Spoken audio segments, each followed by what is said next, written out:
ඔබතුමාට ඒ කාලේ ලබා දීම පිළිබඳ බෙහෙවින් ස්තුතිවන්ත වෙනවා. මම හිතනවා දැන් තියෙන ආර්ථික තත්ත්වය පිළිබඳව මම දැක්ක එක සටහනක් තිබුණා. තාත්තා තෙල් පෝලිමේ, අම්මා ගෑස් පෝලිමේ, දුව කිරිපිටි පෝලිමේ, පුතා පාස්පෝර්ට් පෝලිමේ. ඒ කියන්නේ මේ ආර්ථිකය පවුලකට දැනෙන ආකාරය තමයි එයින් පිළිබිඹුවන්නේ. ඒ වගේම ගොවි ජනතාව තමගේ සාධාරණ ඉල්ලීම් පෙරටු කරගෙන පාරට ඇවිල්ලා තිබෙනවා. සාමාන්‍ය ජනතාව තමගේ ජීවන වියදම දරා ගන්න බැරුව අඳුනා ළඟමින් තිබෙනවා. ඒ වගේම මම දැක්ක බන්දුළු ගුණවර්ධන වෙළඳ කටයුතු අමාත්‍යවරයා කියනවා විශාල ඩොලර් හිගයක් තිබෙනවා අනාගතයේදී තෙල් ගෙන්වා ගැනීමට අපහසුතාවයක් ඇති වෙයි කියලා. ඒ වගේම තෙල් සංස්ථාව බාර අමාත්‍යවරයා කියනවා විශාල කන්ටේනර් තොගයක් වරායි හිර වෙලා තිබෙනවා ගේන්න ඩොලර් නැහැ කියලා. ඒ වගේම සුසිල් ප්‍රේමජයන්ත රාජ්‍ය අමාත්‍යතුමත් බොහෝ කරුණු ඉදිරිපත් කරනවා. අනුරයාප මන්ත්‍රීතුමත් බොහෝ කරුණු ඉදිරිපත් කරනවා. ඒ නිසා මේ සියල්ලංගෙන් පෙන්වු කරන රට විශාලතම ආර්ථික ප්‍රපාතයකට ඇද වැටී තිබෙන බව. දැන් අයවැය ලේඛනයේ මොකද්ද කළ යුතු තිබුණේ? මේ ජනතාව පත් වී තිබෙන ප්‍රපාතයෙන් ගොඩේම සඳහා කෙටි කාලීන සහ මේ ඇති වී තිබෙන අර්බුදයෙන් ගොඩේම සඳහා දිගු කාලීන දැක්මක් යෝජනා කරා. නමුත් මේ අයවැය ලේඛනයේම කෙටි කාලීන දැක්ම හෝ දිගු කාලීන දැක්මක් ඇති නොවී තිබෙන බව තමයි අපි කවුරුත් පොදුවේ පිළිගත යුතුයි. දැන් අපි ගත්තොත් සාමාන්‍යයෙන් අපේ රටේ අර්බුද කීපයක් ගත්තොත් ඔබතුමා දන්නවා විශාල ඩොලර් හිගයකට අපේ රට මුහුණ දීලා තිබෙනවා. ඒ දිගු කාලයක් තිස්සේ අපි අනුගමනය කරන ලද ආර්ථික ප්‍රතිපත්තියේ ප්‍රතිවිපාක වලට අද අපි මුහුණ දී තිබෙනවා. ඉතිහාසයේ බරපතලම විදේශ සංචිත කඩාවැටීමට ලක් වී තිබෙනවා. ඔක්තෝබර් මාසයේ 31 වෙනිදා වෙනකොට විදේශ සංචිත ඩොලර් බිලියන 2.2කට හිඳිලා තිබෙනවා. ඒ වගේම අපි වාර්ෂිකව අපි ඩොලර් වෙනුවෙන් ඩොලර් අරන් තින ණය ප්‍රමාණය සඳහා රටක් හැටියට අපි ඩොලර් බිලියන 7කවත් ණය වාරිකයක් ගෙවිය යුතු තිබෙනවා. අපේ ආනයන සහ පණයන අතර පරතරය විශාල ලෙස වර්ධනය වෙලා තිබෙනවා. මා දැක්ක මුදල් අමාත්‍යවරයා අයවැය ලේඛනයෙන් ඉදිරිපත් කරා මේ අවුරුද්දේ වෙළඳ ශේෂය බිලියන 7ක් අපේක්ෂා කරනවා කියලා. මාගේ උපකල්පනය නම් බිලියන 7 ඉක්මවා යනවා. මොකද පහුගිය මාස 8ට ආනයන අපනයන අතර පරතරය බිලියන 5.58ක් තිබෙනවා. දැන් ඉදිරි මාස 4 සංසන්දනය කරලා බැලුවොත් මේ වෙළඳ පරතරය බිලියන 8 ඉක්මවනවා. ඒ නිසා අපිට අතිරේක වශයෙන් ඩොලර් ආනයනය කරගැනීම මේ භාණ්ඩ ආනයනය කරගැනීමේ ඩොලර් බිලියන 8ක් අවශ්‍යයි. ඒ වගේම අපිට අතිරේක වශයෙන් ණය වාරික ගෙවීම සඳහා වසරකට ආසන්න වශයෙන් රටක් ලෙස ඩොලර් බිලියන 7ක් අවශ්‍යයි. ඒකට අපිට ඩොලර් බිලියන 15ක් මේ කරුණු දෙකට පමණක් අපි උපයා ගත යුතුයි. හැබැයි අපේ ඩොලර් ලැබෙන මාවත් වලට මොකද්ද සිදු වෙ තිබෙන්නේ? මා දැක්ක මුදල් අමාත්‍යතුමා කියනවා ඔව් අපේක්ෂා කරනවා කියලා මේ අවුරුද්දේ ඩොලර් බිලියන 11.9ක අපනයන ආදායමක් ඔව් එතෙන්ට යන්න පුළුවන් වේවි. හැබැයි අපේ ආනයන වියදම ඩොලර් බිලියන 20ට ආසන්න ප්‍රමාණයකින් වර්ධනය වීම වළක්වන්න බෑ. ඒ නිසා අපේ අපනයන ආදායම වර්ධනය වෙනවට සාපේක්ෂව අපේ ආනයන වියදම වර්ධනය වීම ඊට වඩා වැඩි වෙලා තිබෙනවා. ඒ නිසා එයත් තිබෙන ඉතාමත් අහිතකර තත්ත්වයක. ඒ වගේම අපිට ප්‍රධාන ආදායම මාර්ගයක් බවට පත්වුණු විදේශගත ශ්‍රමිකයන්ගේ ලැබීම ඔබතුමා දන්නවා විදේශගත ශ්‍රමිකයන්ගේ ලැබීම ආසන්න වශයෙන් ගත්තොත් අපිට ඩොලර් බිලියන 7.5ක් ඩොලර් බිලියන 7.8ක වගේ ප්‍රමාණයක් ලැබුණා. නමුත් මේ අවුරුද්දේ විශාල ප්‍රමාණයකින් කඩා වැටෙමින් තිබෙනවා. මම ඔබතුමාට උදාහරණයක් ඇටියට කිව්වොත් මේ ජුලි මාසයේ 2020 ජුලි මාසයේ අපිට මිලියන 702ක් ලැබෙනවා විදේශගත ශ්‍රමිකයන්ගේ. හැබැයි 2021 ජුලි මාසයේ අපිට ලැබෙන්නේ මිලියන 453යි. ඒ කියන්නේ 2020 හා සංසන්දනය කරලා බලනකොට විදේශගත ශ්‍රමිකයන්ගේ ආදායම ජුලි මාසයේ මිලියන 249කින් අඩු වී තිබෙනවා ඩොලර්. ඒ වගේම අගෝස්තු මාසයේ 2020 අගෝස්තු මාසයේ විදේශගත ශ්‍රමිකයන්ගෙන් අපිට ලැබුණා ඩොලර් මිලියන 665ක්. මේ අගෝස්තු මාසයේ ලැබිලා තියෙන ඩොලර් මිලියන 447යි ආසන්න වශයෙන් ගත්තොත් ඩොලර් මිලියන 218ක අඩුවීම. ඒ කියන්නේ මේ මාස දෙක විතරක් සංසන්දනය කරලා බැලුවොත් ගිය අවුරුද්දට සාපේක්ෂව ඩොලර් මිලියන 467ක අඩුවීමක් තිබෙනවා. ඒ නිසා මේ විදේශගත ශ්‍රමිකයන්ගේ ආදායම ඩොලර් බිලියන 6ත් 6.5ත් අතර ප්‍රමාණයකට තමයි රැඳෙන්නේ. අපි ඩොලර් බිලියන 15ක් අවශ්‍ය වෙයි තිබෙනවා. මේ උපයා ගන්නේ කොහොමද? ඒ සඳහා කෙටි කාලන සලස්මක් අවශ්‍යයි. ඒ මොකද අපි දන්නවා මේ ජනවාරි මාසෙ වෙනකොට ජනවාරි මාසේ 27 වෙනිදාට ISB එක සම්පූර්ණ වෙන ඩොලර් මිලියන 500ක. බොහෝ ආර්ථික විශේෂඥයින් කියනවා එය ඉතාමත් අනතුරුකාරී තත්ත්වයක් අපිට ඇති කරાવી කියලා. ලබන අවුරුද්දේ ජුලි මාසෙ වෙනකොට අපිට ISB එකක් ගෙවන්න තිබෙනවා ඩොලර් බිලියනයක. සම්පූර්ණ වෙනවා ඩොලර් බිලියනක ISB එකක් ජාත්‍යන්තර සුරි බැඳුම් කරයක් අපි ලබන අවුරුදු ජුලි මාසෙ ගෙවිය යුතු තිබෙනවා. සාමාන්‍යයෙන් ගත්තොත් මාසෙකට ඩොලර් මිලියන 300ක වගේ ණය වාරිකයක් අපි ගෙවිය යුතු තිබෙනවා. ඒ නිසා ණය වලින් විශේෂම ඩොලර් වලින් හිඳුණු පතුලට වැටිච්ච ආර්ථිකයක් අද අපි හමුවේ තිබෙනවා. ඒ වගේම අපේ නිෂ්පාදන වේගයෙන් කඩා වැටෙමින් තිබෙනවා. කුෂ්කර්මාන්තය ගත්තොත් මම හිතන විශාලම අර්බුදයක් නිර්මාණය විය හැකියි. ඒ නිසා විශේෂයෙන් ගත්තොත් මේ රට තුල ඇති වී තිබෙන දැවැන්ත ආර්ථික කඩාවැටීමටත් ඒ වගේම ජනතාවගේ ජන ජීවිත තුල ඇති වී තිබෙන විශාල බිඳවැටීමටත් සාපේක්ෂව ගත්තොත් මේ අයවැය ලේඛනය ඒ සඳහා කිසිවක් නැති හිස් සහ පුස් දැක්මක් කියලා තමයි අපිට කියන්න තිබෙන්නේ. මීට වඩා මේ අර්බුදය පිළිබඳ අවධානය යොමු කළ යුතු තිබුණා කියලා මම විශ්වාස කරනවා. ඊළඟ මුදල් අමාත්‍යවරයා වැදගත් කරුණක් ඉදිරිපත් කරනවා. ඒක අපි ස්තුතිවන්ත වෙනවා. දැනට මේ ඉදිරිපත් කර තිබෙන වැය ශීර්ෂ වලට අමතරව කිසිදු වැය ශීර්ෂයක් පරිපූර්ණක ඇස්තමේන්තු ලෙස පාර්ලිමේන්තුවේ ඉදිරිපත් නොකරන බව. මම හිතනවා ඔබතුමා පහුගියදා කරලා දේ ප්‍රකාශය මේ විදියටම ලබන වසර පුරාම පවත්වා ගනිවි කියලා. හැබැයි ඔබතුමාට සහතිකයක් දෙන්න පුළුවන්ද? ඔබතුමා අපේක්ෂා කරන බිලියන 2.2ක ආදායම, ට්‍රිලියන 2.2ක ආදායම, කෝටි 2,20,000ක ආදායමක් අපේක්ෂා කරනවා. ඔබට මේ පාර්ලිමේන්තුවේ සහතිකයක් දෙන්න පුළුවන්ද ඒ ආදායම ලැබෙවි කියලා? ඔබට මේ පාර්ලිමේන්තුවේ සහතිකයක් දෙන්න පුළුවන්ද මේ අයවැය ලේඛන සම්මත කරන වෙලාවේදී මේ පාර්ලිමේන්තුවෙන් අනුමැතිය ඉල්ලා සිටින ණය ලබා ගැනීමේ සීමාව ඉක්මවන්නේ නැද්ද කියලා? මම ඉතාමත් සහතික වශයෙන් කියනවා තමුන්නාන්සේ පරිපූර්ණක ඇස්තමේන්තු ඉදිරිපත් නොකරාට තමුන්නාන්සේ මේ පාර්ලිමේන්තුවේ සහතික වශයෙන් ණය සීමාව වැඩි කිරීමේ යෝජනාව ඉදිරිපත් කරනවා. බලමු. ගිය අවුරුද්දෙත් ඔබතුමාට මතක ඇති බිලියන 1919ක ආදායමක් අපේක්ෂා කරා. හැබැයි අයවැය ලේඛනයේ කියන ආදායම ලැබෙන්නේ බිලියන 1561යි කියලා. එන ආසන්න වශයෙන් ගත්තොත් 80%කටත් වඩා අඩු ආදායමක් තමයි ලැබෙන්නේ. ගරු කතානායක ඔබතුමා ආර්ථික පිළිබඳ යම් දැනුමක් තිබෙන අධ්‍යාපනයක් තියෙන නියෝජ්‍ය කතානායකවරයෙක්. ඔබතුමා දන්නවා සාමාන්‍යයෙන් ඕනෑම උපකල්පනයකදී 5%ක ධන ඍණ වෙනස් වීමක් සිද්ධ වෙන්න පුළුවන්. හැබැයි 20%ක 25%ක වෙනස් වීමක් සිද්ධ වීමෙන් පෙන්눔 කරන්නේ කුමක්ද? ඒ දත්ත මුළුමනින්ම අසත්‍ය සහ ඒ පුරෝකතනය මුළුමනින්ම අසාර්ථක බව. ඒක නෙවෙයිද පෙන්වලා තිබෙන්නේ. බිලියන 1919ක ආදායම ගිය අවුරුද්ද අපේක්ෂා කරනකොට ඔබතුමා මේ අවුරුද්ද ආදායම වාර්තාව ඉදිරිපත් කළා කියනවා බිලියන 1561යි ලැබෙන්නේ කියලා. ඒ වගේම ඔබතුමා මේ අවුරුද්දේදී කියනවා බිලියන 2200ක ආදායමක් ලැබෙනවා කියලා. ඔබට සහතිකයක් දිය හැකිද මේ පාර්ලිමේන්තුවට මේ ඉදිරිපත් කොට තිබෙන ණය සීමාව වැඩි නොකරන බව? කිසිසේත්ම සහතිකයක් දෙන්න බෑ.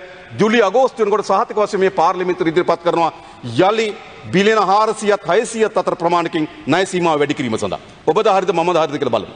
ඒ නිසා ඒ වේ ලේඛන යම් ප්‍රමාණයකට අපේ රටේ ආර්ථිකයත් අපේ රටේ පුරෝකතනවලත් සාධාරණ යථාර්ථවාදී පිළිඹුවක් විය යුතුයි.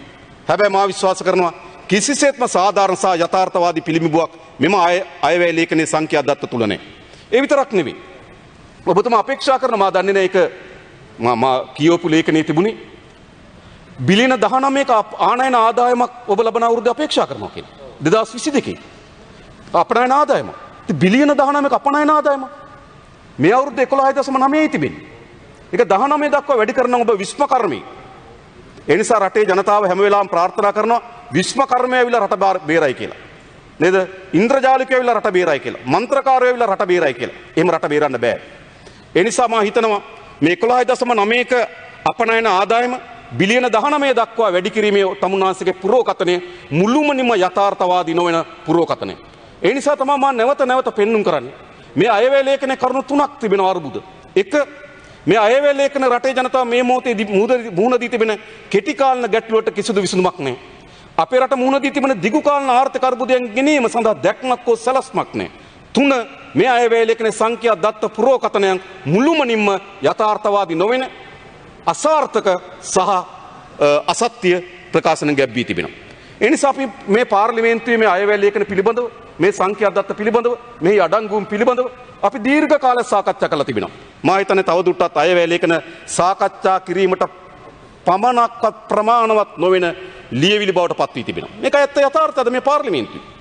අපි මොනතරම් අයවැය ලේඛනදී සංඛ්‍යා දත්තත් එක්ක කරන පොරබැදීම, සංඛ්‍යා දත්තත් එක්ක කරන විශ්ලේෂණය, සංඛ්‍යා දත්තත් එක්ක කරන පුරෝකථනය, සංඛ්‍යා දත්තත් එක්ක කරනු ලබන විග්‍රහයන් සියල්ල ගරු නියෝජක කතානායකතුමා අසාර්ථක විග්‍රහයන් බවට පත් වී තිබෙනවා.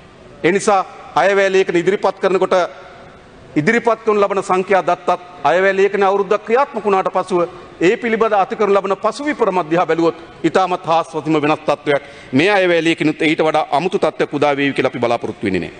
හැබැයි එකක් මේ අයවැය ලේඛන මේ රටේ ජනතාවට පෙන්눔 කරනවා. ඒ පෙන්눔 කරන්නේ අන් කවරක්වත් නෙවෙයි. මේ අයවැය ලේඛනේ මේ රටේ ජනතාවට ඉගෙන ගත යුතු පාඩමක් තිබෙනවා. ඒ පාඩම අන් කවරක්වත් නෙවෙයි. මෙතෙක් දිගු කාලයක් අනුගමනය කළ ලද දේශපාලන සමාජීය ආර්ථික ප්‍රතිපත්තිය අපේ රටට පත් කළ හැකි ඉතාමත් විනාශකාරී ප්‍රපාතයට ඇද දමා ඇති බව. ඒක ඇත්ත. කවුරුත් මෙතන නැගිටලා අතෝසෝලා කාට හරි කියන්න පුළුවන්. අපි මේ ශේෂ්ත්‍ර වලින් අත්පත් කරගෙන තිබෙන වර්ධනය අපේ නිෂ්පාදනයේදී, අපේ ණයවලදී, අපේ ඩොලරයේදී, අපේ විදේශ සංචිතවලදී, අපේ ආනයන අපනයන වෙළඳපොළදී සාර්ථක තත්ත්වයක් අපි අත්පත් කරගෙන තිනවා කාට හරි කියන්න පුළුවන්. කියන්න බෑ. එනිසා මේ දිගු කාලන ආර්ථික ගමන දැවැන්ත ප්‍රපාතයකට අපේ රට හෙල්ලා තිබෙනවා. මේක ඉතාමත් සුන්දර රටක්. අපේ රටේ ජනතාව අතර ඉතාමත් සාහමිකත්වයේ කුළු ගන්නවන්න පුළුවන් අධ්‍යාත්මයක් තිබෙන රටක්. ඉතාමත් වාසනාවන්ත රටක්. වර්ග කිලෝමීටර් 65610ක ගොඩබිමක්. ඒකට අනුවන පරිදි විවිධ දේශගුණ කලාප තිබෙන රටක්. විශාල සම්පත් ප්‍රමාණයක් තිබෙන රටක්. රට වගේ අටගුණයක මහ මුහුදක් තියෙන රටක්. බුදු දහමෙන්, කිතුණු දහමෙන්, හින්දු දහමෙන්, ඉස්ලාම් ධර්මයෙන් පෝෂණය වුණු රටක්. ඒ වගේම සොයා නොගත් විශාල සම්පත් වලින් පිරුණු රාජ්‍යයක්. මේ රාජ්‍ය අපේ මව්බිම ඇයගේ ඉතිහාසයේ අසරණතාවයටම හෙළපු මව්බිම බවට පරිවර්තනය වී තිබෙනවා. දශක ගණනාවක් තිස්සේ අපේ රටේ දූෂිත කණ්ඩායමකට අපේ මව්බිම ග්‍රහණයට ලක් වෙලා තිබෙනවා. වරින් වර සාමීකව අපේ මාතෘභූමියේ දූෂණයට ලක් කර තිබෙනවා. ඒ දූෂණයේ ප්‍රතිවිපාක ඈත ගම්වල ජීවත් වෙන ජනතාව කරපිට පටවා තිබෙනවා. මේක ඇත්ත යථාර්ථය. අපේ මව්බිම දශක ගණනාවක් සාමික දූෂණයට ලක් වෙච්ච මාතෘභූමියක් මේක. මේ මාතෘභූමිය ගොඩගත යුතු නැද්ද? එනිසා මේ මාතෘභූමිය ගොඩ ගැනීම සඳහා නව මාවතකට අපේ රට පරිවර්තනය කළ යුතුයි. එය හුදු අයවැය ලේඛනයෙන්, සංඛ්‍යා දත්ත වලින්, පාර්ලිමේන්තු ඔලුගෙඩි වලින්, 3-2 බලයෙන් ඒකෙන් නෙවෙයි ඒ කළ යුතු හේතුවන්නේ ගරු සභා නියෝජක කතානායකතුමනි. ඒ කළ යුතු හේතුවන්නේ අපේ රටේ තීරණාත්මක දේශපාලන පරිවර්තනයක් අවශ්‍යයි. මොකද්ද දේශපාලන පරිවර්තනය? අපේ රටේ මේ වෙලාකට තිබෙන දූෂිත දේශපාලනය වෙනුවට අදූෂිත දේශපාලනයක් අපේ රට අවශ්‍යයි. මේ රට මෙවැනි ප්‍රපාතයකට හෙළීම සඳහා විශාල පංගුවක් මේ දූෂිත දේශපාලන විසින් ඉටු කොට තිබෙනවා. මා ස්තුතිවන්ත වෙන මුදල් අමාත්‍යවරයාට පළවෙනි වතාවට මා හිතන්නේ එක් දූෂිත ගනුදෙනුවක රුපියල් බිලියන 8.5 කෝටි 850ක් රඳවාගෙන තිබෙනවා. එය මහ භාණ්ඩාගාරයට බැර කිරීම සඳහා යෝජනාවක් ගෙන. බොහොම හොඳයි. පර්පචුවල් සමාගම අයතාලෙස උපයන ලද මුදල් කෝටි 850ක් නැවත භාණ්ඩාගාරයට කැඳවීම සඳහා එතුමා යෝජනා කරනවා. හැබැයි එතුමාට අමතක වෙනවා පැන්ඩෝරා පේපර්ස්. ඇය ඥාති දියණිය නිසාද මා දන්නේ නිරුපම රාජපක්ෂ. එතන තියෙන කෝටි 3500ක්. කොහේද මේ පිළිබඳ තමුන්වන්සේගේ ස්ථාවරය. ඒ වගේම තමුන්වන්සේ දන්නවා ලන්ඩන් වල එළිදර වුණා විශාල ගනුදෙනුවක්. අපේ රට එයාබස් මිලදී ගැනීමේදී 2014 වසරේදී ඒ වෙලාව හිටපු එයාලංකේ සභාපතිවරයා කපිල එයාලංකයේ ප්‍රධාන විධායක නිලධාරී කපිල චන්ද්‍රසේනගේ බිරිඳගේ account එකට ඩොලර් මිලියන 2ක් බැර වූ බව ප්‍රංශයාබස් සමාගමේ ඇතිතරම් තොරතුරු එකතු වී තිබෙනවා. හැබැයි තමුන්වන්සේ ඒ යෝජනාව කරන්නේ නැහැ. ඒ වගේම තමුන්වන්සේ සම්බන්ධ වී තිබෙන තමුන්වන්සේට චෝදනාවක් එල්ල වී තිබෙන මල්වානේ නිවසක් තිබෙනවා, අක්කර ගන්න ඉඩමක් තිබෙනවා. ඒක තමුන්වන්සේ නෙවෙයි කියලා. ඊට පස්සේ කවුද මුදිත ජයකොඩි කියන ඔහුගේ නෙවෙයි කියලා. ඊට පස්සේ කිරුණඩේෂන් කියන ඔහුගේ නෙවෙයි කියලා. ඒ නිසා කාටවත් අයිති නොවන මහ දේපලක් තිබෙනවා පවර ගන්න.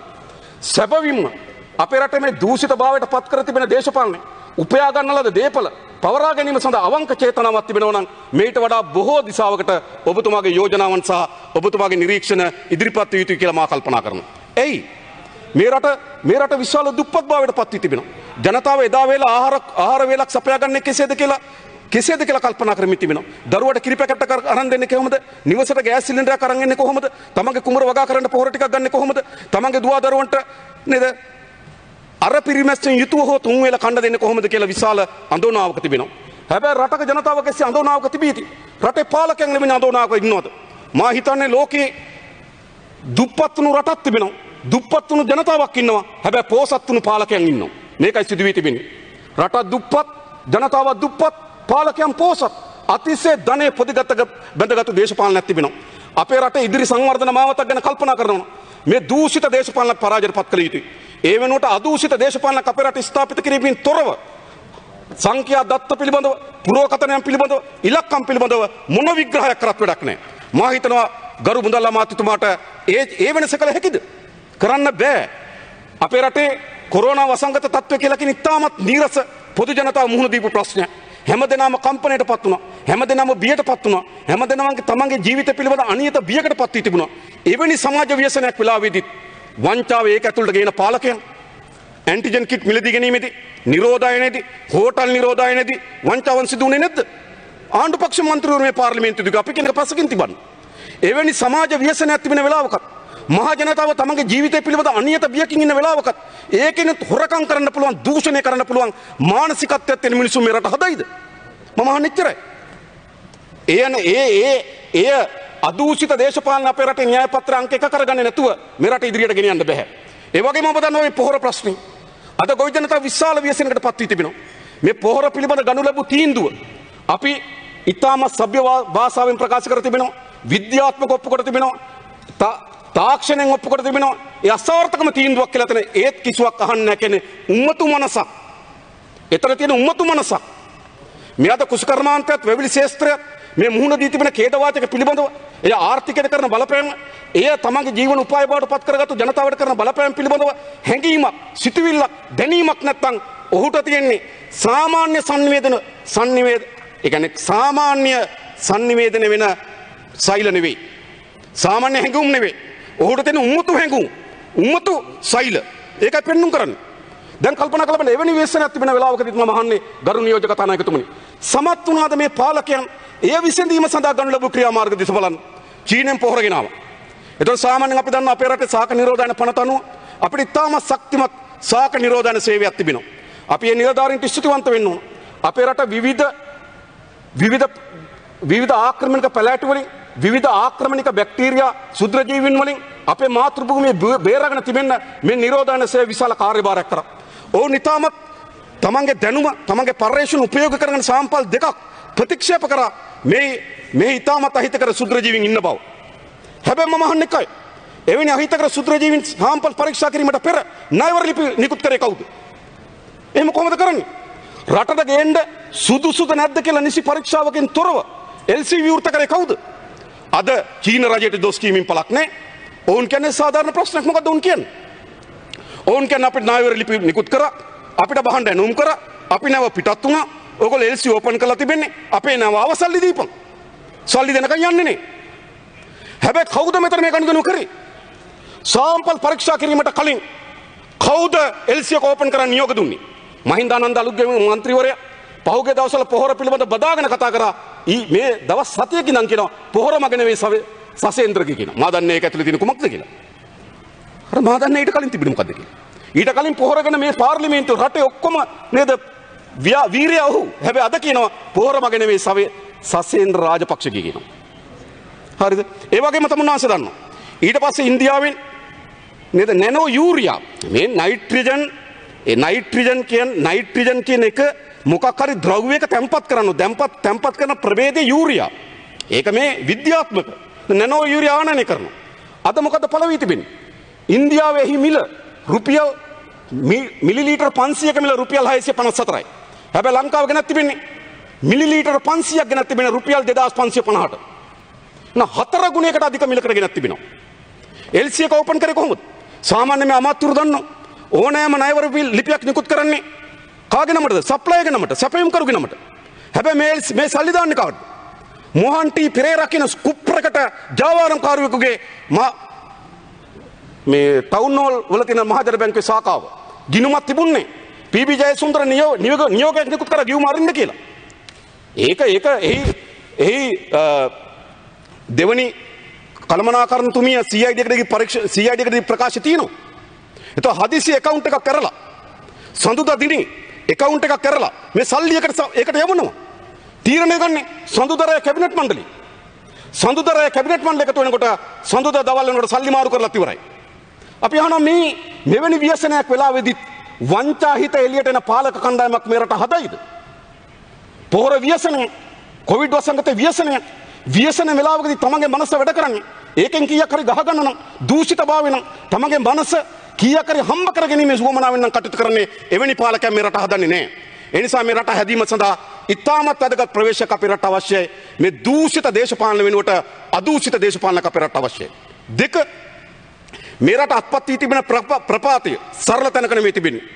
මේ රට ගොඩනැගීම සඳහා සියලු දෙනා සාමූහික ප්‍රයත්න දැරිය යුතුයි. ඒ නිසා මා මේ රටේ පොදු ජනතාවගෙන් ඉල්ලා සිටින්නේ.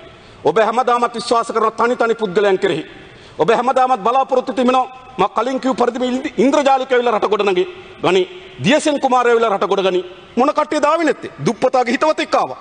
නේ මතකද? නේද? විහාර මහදේවිය ආවා. දුටුගැමුණු ආවා. පොළොන්නරුවේ ගැමිය ආවා. ආසියාවේ ලොකුම මොළේ ආවා. වැඩ කරන විරුව ආවා. එන්න පුළුවන් හැම වර්ගෙම ඉන්ද්‍රජාලිකයෝ ආවනේ. මොකද්ද රට අත්පත් වෙලා තිබෙන්නේ? රටට අත්පත් වෙලා තිබෙන ව්‍යසනේ. රටට අත්පත් වී තිබෙන විනාශය. ඒ නිසා මේ රට ගොඩනැගීම තනි පුද්ගලයන්ගේ විශ්ම කර්ම වැඩක් නෙවෙයි. මේ රට ගොඩනැගීම සාමූහික ප්‍රයත්නයක්.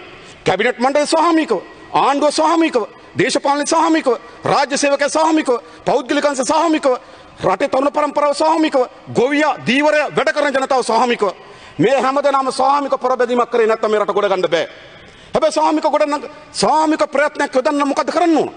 පළමු කොටම දේශපාලනය වරප්‍රසාදලා තනතුරක සිට සාමාන්‍ය සියසුනේ සිට පහළට බහින්න ඕන. අහසේ සිට පහළට බහින්න ඕන. දේශපාලන කියන වරප්‍රසාදලා තනතුරක් නෙවෙයි.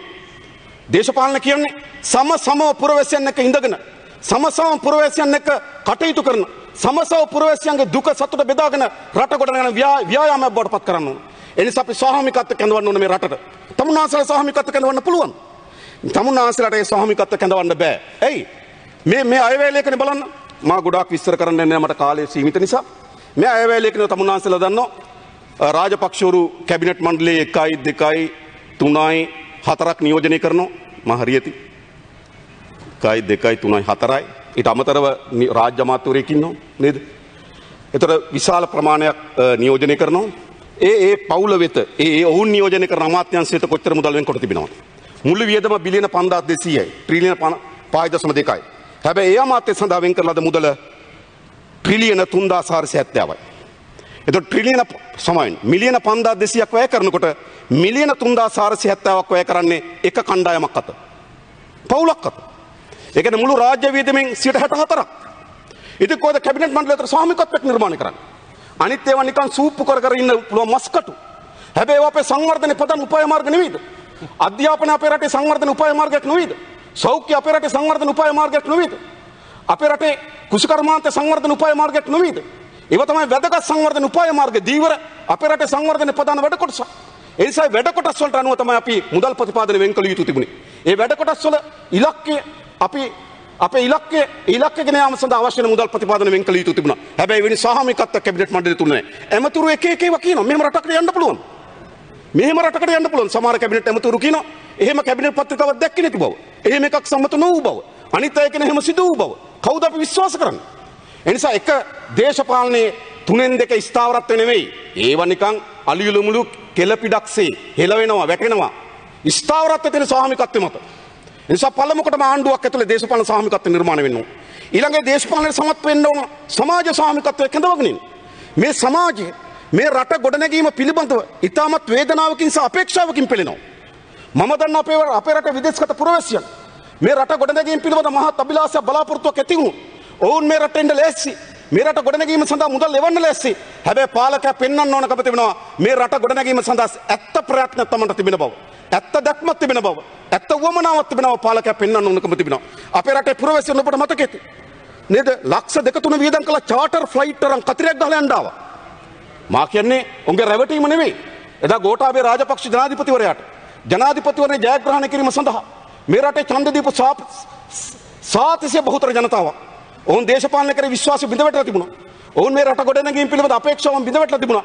නමුත් ඔවුන්ට නැවුම් අපේක්ෂාවක් ගෝඨාභය රාජපක්ෂ මහත්මයා විසින් ඉටු කරයි කියලා විශාල බලාපොරොත්තුවක් තිබුණා. ඔවුන් චාටර් ෆ්ලයිට් තරම් ආව කතරයක් ගහලා යන්න. දිනුවට පස්සේ තරුණයන් තාප්පවල චිත්‍ර අඳින්න පටන් ගත්තා. තරුණයන් පුරන් කුඹුරුවක් සද්දන්න පටන් ගත්තා. මේ රට ගොඩනැගීම පිළිබඳ විශාල අභිලාෂයක් තිබුණා. හැබැයි කොයි අභිලාෂය? තමුන්නාන්සලට පවත්වාගෙන යන්න පුළුවන් පවත්වාගෙන යන්න බෑ. පළමු කොටම තමුන්නාන්සලා මේ දේශපාලනය වරප්‍රසාදලත් තනතුරක සිට මහජන සේවයක් බවට පරිවර්තනය කරන්න ඕනේ. ඒ ආදර්ශය දෙන්න ඕන. ඒ ආදර්ශය දී හැක්කේ කෙසේද? එකක් මේ පොලිස් නිලධාරීන් මේ හැම മന്ത്രിවරයෙකුට. මොකටද මේ පොලිසිය තියන්නේ? මම අවුරුදු 21ක් මේ පාර්ලිමේන්තුවේ අමාත්‍යවරයෙකුට මාස 15ක් වැඩ කරලා තිබෙනවා. ඒක දිනක එක පොලිස් නිලධාරියෙක් අපේ ආරක්ෂාවට අරගෙන ඉන්නේ. හරි? ගත්තේ නැති අය ඉන්නවනේ බොහොම හොඳයි. ගත්තේ නැති අය ඉන්නවනේ බොහොම හොඳයි. හැබැයි මම කියන්නේ මතක තියාගන්න. මොකටද මේ? මම දැක්ක එක වෙලාවකදී පොලිසිය ඉන්න 85000ක් මා දන්නේ පත්‍ර වාර්තාවක් මම ඒක වගේ කියන්නේ පොලිසිය ඉන්න 85000ක් 40000ක් යොදවලා තිබෙනවලු මේ ප්‍රධාන ප්‍රභූ ආරක්ෂාව සඳහා. ඉතින් මොකද රටේ පොලිසියෙන් ඇති වෙන්නේ? මේ ධනෙ නාස්ති කරන්න ඕන මේවට. එතනින් අපි බහින්න ඕන. ඊට පස්සේ මේ අමාත්‍යවරුන්ට ගෙවල් දෙන්න ඕනද? ලයිට් බිල වතුර බිල ගෙවන ගෙවල් දෙන්න ඕන අමාත්‍යවරුන්. මේ ගොඩක් අයට කොළඹ ගෙවල් තියෙනවා. තමන්ගේ ගෙදරින් ඉඳන් වැඩට යන්න පුළුවන්. ඇමති දූර නැති කාලේ ගෙදර ඉන්නවා. ඇමති දූර හැදුනා මොකටද මේ ගෙවල් වලට යන්නේ? මේ අත්තරින්න ඕන. ජනාධිපතිවරයාට මම ස්තුතිවන්ත වෙනවා. ඔහු මිරියාන නිවෙසේ ඉන්නේ. හැබැයි මම කැමතියි ඔහු ජනාධිපති මන්දිරයට යනවා. ඒක එතන තුමට ලේසි. මිරියානි දා යනකොට පොලිසිය පාරේ දාලා හැම කඩේකම CID දාලා කොත්තු කඩේ කාටවත් ඉන්න බෑ. සැලුන් එක වැඩක් කරන්න බෑ. මිරියාන ප්‍රදේශ මිනිස්සුන් ඊට වඩා ප්‍රශ්නයක්. හරිද? මම දන්නවා. මගේ යාළුවෙක් ඉන්නවා. යාළුවෙක් ගෙදර මාසෙකට සැරයක් ගෙදර එනවා. ඇවිල්ලා අහනවා කවුද ඉන්නේ කියලා. ඒක වෙලාවක ඒ මහත්තයා කියලාද මම දන්න නිසා කියන්නේ දිනේෂ් ගුණවර්ධන තුමා. හරිද? එතුමා කියනවා මොකද්ද? හරිද? ඉතින් කරුණාකර එයාට ගියක් තියෙන ඒ ගෙදර අරන් යන්න කියලා. ඒගොල්ලන්ට ඒ ඉන්න කියලා. එතුමා එතෙන්ට යන්න. හැබැයි රටවටේ වයින් කරන්න. රටවටේ තියෙනවනේ 7-8ක්. අවුරුද්දකට එක දවසක් යන්නේ නැහැ. යාළු මිත්‍රෝ, ගජ මිත්‍රෝ ගිල්ලෝ වගේ ඉන්නේ. පොලිසිය දාලා තියෙනවා, ආරක්ෂාව දාලා තියෙනවා. ඉතින් ඇමති නිවාස මේ ඔක්කොම අරගෙන එක සංස්ථාවක් හදලා ලෝකේ ඉන්න ධන කුවේරන් සංචාරකයන් ගෙන්න හදන්නේ ඒවට. තමුන්වහන්සේ ලොකු විප්ලවීය පියවරක් ගත්තා. මොකද අමාත්‍යවරුන්ට ලීටර් 5ක තෙල් අඩු කරලා. අනේ ඒ වගේ මේක වහන්න බෑ. හරිද? මම දන්නවා මට මතකයි ඉස්සර දුන්නේ ලක්ෂ එකමාරක් දුන්නා තෙල් ගහන්න. තෙල් මිල යනකොට ඔය කැබිනට් මණ්ඩලෙම තීරණයක් ගත්තා. මේක නෙමෙයි කලින් කැබිනට් මණ්ඩලෙම තීරණයක් ගත්තා. සල්ලි වලින් නෙමෙයි තෙල් වලින් දෙනවා කියන. ඒතර කොච්චර තෙල් ගණන් ගියත් ඇමතිවරුන්ට ප්‍රශ්නයක් නෑ. ඉස්සර දුන්නේ ලක්ෂ එකමාරක තෙල් දුන්නා. ඒතර ලක්ෂ එකමාරට සරිලන තෙල් තමයි හම්බ වෙන්නේ. ඊට පස්සේ තෙල් මිල ඉහළ යන්න මොකද උනේ? තෙල් මිල ඉහළ යන්න තෙල් ගාන අඩු වුණා. ඊට පස්සේ තෙල් වලින් දෙන්න තීන්දුව කරා. අන්න එහෙමයි බෙදාගන්නේ. ඒ නිසා මේ දේශපාලනයේ වරප්‍රසාදලා තනතුරක සිට බිමට බහින්න. පොදු ප්‍රවේශයන් එක කරට කර හිටමින් සාමික මේ රට ගොඩනගන්න පුළුවන් කියන පණිවිඩය දෙන්න. අන්න ඒක තමයි අපේ රටේ දේශපාලනයේ දෙවෙනි පරිවර්තනය. එහෙම නැතුව වෙන්නේ වගේ මේ රට ගොඩගන්න බෑ. එකක් අදූෂිත දේශපාලනය, දෙක මහා ජනයා සාමික ලෙස මේ රට ගොඩනැගීම සඳහා බද්ධ කර ගැනීම. තුන ආර්ථික වැඩපිළිවෙල. මේ කෙටි කාලීන අර්බුදයට විසඳුම් දිගු කාලීනව. අපි දන්න ඕනෑම රටක් තමන්ගේ ආර්ථික සංවර්ධන මාවත හදන්නේ. අපේ බොහෝ අය අපිට කිව්වා ගරු නියෝජක කතානායකතුමා අපි සිංගප්පූරුවක් කරනවා කියලා. සිංගප්පූරුවක් විය හැක්කේ සිංගප්පූරුවට විතරයි. අපි මැලේසියාවක් කරනවා කියනවා. මැලේසියාවක් කළ හැක්කේ මැලේසියාවට විතරයි. එයි හැම රටක්ම සමන්ගේ සංවර්ධන උපාය මාර්ගය සකස් කරගන්න. ඒ රටේ තිබෙන විශේෂිතා මත අපි දන්න සිංගප්පූරුව කියන්නේ වර්ග කිලෝමීටර් 600 ගණනක් තිබෙන කොළඹ දිස්ත්‍රික්කයට ආසන්න කුඩා භූමියක්. විශාල නැව් මාර්ගයක් තිබෙනවා. දුන්නේක හයි ලෙවල් පාරයිනේ පර්චස් 1000ක් තියෙනවා වගේ. හයි ලෙවල් පාරයිනේ පර්චස් 1000ක් තියෙනකොට කවුරුවත් යන්නේ නැහැ බතල හිටවන්න. කවුරුවත් යන්නේ නැහැ මඤ්ඤොක්ක හිටවන්න. හයි ලෙවල් පාරේ පර්චස් 1000ක් තියෙනවා සුපර් මාකට් එකක් දානවා. ඉතින් සිංගප්පූරුව විශාල නැව් මාවතක් අයිනේ පිටලා තිබුණා. ලොකුම සුපර් මාකට් එක දැම්මා. ඒක ලෝකේ ලොකුම සුපර් මාකට් එක. සුපර් මාකට් එකට අවශ්‍ය වෙන කරුණු තමයි දිනු කරේ. සුපර් මාකට් එකට ඕන තාමත් හොඳ බැංකු පද්ධතිය. ඉතින් සිංගප්පූරුව දිනු කරන්න ලෝකේ කාර්යක්ෂම බැංකු පද්ධතිය හදුවා සිංගප්පූරුව ඩෙවලොප්මන්ට් බැංක්. එයි මූල්‍ය ගනුදෙනු වෙන්න ඕන සුපර් මාකට් එකට. ඊළඟ මිනිස්සු එන්න ඕන සුපර් මාකට් එකට. ඒ නිසා ලෝකේ කාර්යක්ෂම ගුවන් සේවය හදුවා සිංගප්පූරු එයාලයින්. ඊළඟ ලෝකේ කාර්යක්ෂම වරාය පද්ධතිය හදුවා සිංගප්පූරු වරාය. මොකටද? සුපර් මාකට් එකක් දිනු කරන්න. දැන් අපේ රට සුපර් මාකට් එකක් කරන්න බෑ. ඒ නිසා ඕනෑම රටක් තමන්ගේ ආර්ථික උපාය මාර්ගය තෝරන්නේ. ඒ රටේ පිහිටීම, ඒ රටේ සම්පත්, ඒ රටේ මානව සම්පත, ලෝක දේශපාලනය, ඒ රටේ ශිෂ්ටාචාරය ගොඩනගන ආකාරය. කොහොමද අපේ රටේ ශිෂ්ටාචාරය ගොඩනගන්නේ? ඒක වැදගත්. ඒ නිසා අපේ රට ගොඩනගන ඕන. අපේ රටේ පිහිටීම අතිශය වැදගත්. අපි කවුරුත් දන්නවා. ප්‍රධාන මුහුදු මාර්ග 4ක් අපේ රටේ ආසන්නෙන් පිහිටලා තිබෙනවා. එකක් ඕස්ට්‍රේලියාවට, යුරෝපෙට, ඈත පෙරදිග රටවල්, ඉන්දියාව. මේකේ වසරකට නැව් 36000ක් ගමන් කරනවා. මේකේ ලෝක වෙළඳාමෙන් 30%ක භාණ්ඩ ප්‍රවාහණය වෙන මේ කලාපී. ඒ නිසා ඉතාමත් වැදගත් තැනක අපේ රට පිහිටා තිබෙනවා. ඒ නිසා අපේ රටේ ආර්ථික වැදගත් මධ්‍යස්ථානයේ නාවික කර්මාන්තය ප්‍රතිනවගත කිරීම. ඒක තමයි වැදගත්ම ශේෂ්ත්‍රය. අපි ඒ සඳහා සංවර්ධන උපාය මාර්ග සකස් කරා. ඒ අපිට වඩා වුන් දන්නවා. ඒ නිසා තමයි චීනය වරාය වලත්පත් කරගන්නේ. ඒ නිසා තමයි ඉන්දියාව වරාය වලත්පත් කරගන්නේ. ඒ නිසා තමයි අද තමුන්නාන්සේලා වරාය අධිකාරිය සතුව තිබෙන ලොජිස්ටික් සේවා, ඒ කියන්නේ පහසුකම් සේවා සැපීමේ ආයිතිය චීන සමාගමට ලබා දීම සඳහා අක්කර 13ක භූමියක් දෙන්න යෝජනා කරලා තිබෙනවා. ඔබතුමාට විනාඩි 5යි. විනාඩි 5ක් තියෙනවා. ඔව් මාව සංකරණය නිසා. ඒ නිසා මේ පිහිටීමත් එක්ක සංවර්ධන මාවත අපේ රටේ ස්වභාවික සම්පත් එක සංවර්ධන මාවතක්. අපේ රටේ මානව සම්පතත් එක්ක සංවර්ධන මාවතක්. අපිට විශාල මානව සම්පතක් ඉන්නවා. මේක දියුණු කළ හැකි මානව සම්පතක්. විශේෂයෙන්ම අපිට සංවිධිත අධ්‍යාපනයක් දිගු කාලයක සංවිධිත අධ්‍යාපනයක් තිබෙනවා. මීතුරා මහරහතන් වහන්සේගේ ආගමනයත් එක්ක අපිට සංස්කෘතියක් ආවා. අධ්‍යාපනයක් ආවා. ඒකට ආර්ථික රටාවක් ආවා. ඒ මත ගොඩනැගුණු මහා ලෝකයේ විශ්ව කර්ම නිර්මාණය කරන්න පුළුවන් මහා දැනුම සම්භාරයක් තියෙන ජනපජාවක් ඉන්නවා. මේ ජනපජාව දියුණු කරන්න මේක තමයි අපේ සම්පත. අපිට තෙල් නේ, අපිට ගෑස් නේ, අපිට ගල්ලංගුරු නේ, අපිට රත්තරන් නිදි නේ, අපිට තුත්තලෙන් නිදි නේ, අපිට තඹ නිදි නේ. ඒවා තමයි ලෝකේ වාණිජ සම්පත්. අපිට තියෙන ලොකුම සම්පත මානව සම්පත. ඒ නිසා අපේ ආර්ථිකයේ වැඩිම පංගුව යොදන්න ඕනේ මේ මානව සම්පත සංවර්ධනය කරන්න. මානව සම්පත සංවර්ධනය කරන්න මොනවද? එක අධ්‍යාපනය. වැඩිම බර තබන්න ඕන අධ්‍යාපනය. දෙක සෞඛ්‍ය, නිරෝගී සම්පන්න ජීවිතය. තුන ක්‍රීඩාව. අපේ ක්‍රීඩාවේ කොතනද ඉන්නේ අද අපි? පහුගිය ඔලිම්පික් වල බැලුවොත් රටවල් 85ක් කුමක් හෝ පදක්කමක් ගන්නවා. අපේ දරුවෝ ගණනාවක් සහභාගී වුණා. ඒ දරුවන්ගේ වැඩි ප්‍රමාණයක් සහභාගී වුණේ වයිට් කාඩ් එකකින්. අපිට ලැබෙන විශේෂ වරප්‍රසාදකින් පරිසාදන මට්ටම සම්පූර්ණ කරලා නෙවෙයි. අපේ කිසි දරුවෙකුට මූලික වටෙන් උඩට යන්න බැරි වුණා. අපි එහෙම අසරණ වෙච්ච රටක්ද? ඒ නිසා අපිට ක්‍රීඩා සැලැස්ම කොහොමද? අපේ මානව සම්පත් දියුණු කරන්න අධ්‍යාපනය, සෞඛ්‍ය, ක්‍රීඩාව ප්‍රමුඛ කරගත්තු මානව සම්පත් දියුණු කිරීමේ සංවර්ධන මාවතකට අපි යන්න ඕන. ඊළඟ ලෝක දේශපාලනය.